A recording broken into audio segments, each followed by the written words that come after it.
Rupee devolution, రూపాయి మూల్యహీనీకరణ.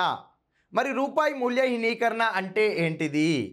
రూపాయి మూల్యహీనీకరణ అంటే ఏంటిది అంటే అంతర్జాతీయ మార్కెట్లో, ప్రపంచ దేశాలకు చెందిన అంతర్జాతీయ మార్కెట్లో ఏదైనా ఒక దేశం ఆ అంతర్జాతీయ మార్కెట్లో డాలర్తో కానీ బంగారంతో కానీ ఆ దేశం యొక్క కరెన్సీ విలువను తనకు తానుగా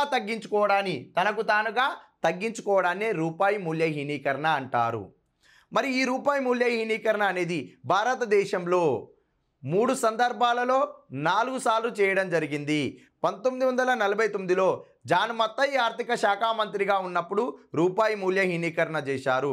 1966లో సుచేంద్ర చౌదరి ఆర్థిక శాఖ మంత్రిగా ఉన్నప్పుడు భారతదేశంలో రూపాయి మూల్యహీనీకరణ చేశారు. 1991 జూలైలో మన్మోహన్ సింగ్ ఆర్థిక శాఖ మంత్రిగా ఉన్నప్పుడు జూలై 1వ తారీఖు నాడు, అదేవిధంగా జూలై 3వ తారీఖు నాడు 2 సందర్భాల్లో రూపాయి మూల్యహీనీకరణ చేయడం జరిగింది.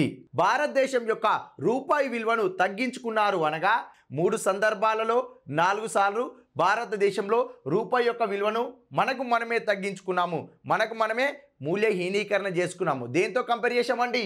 డాలర్తో కంపేర్ చేసి రూపాయి యొక్క విలువను తగ్గించుకోవడం జరిగింది. Thank you.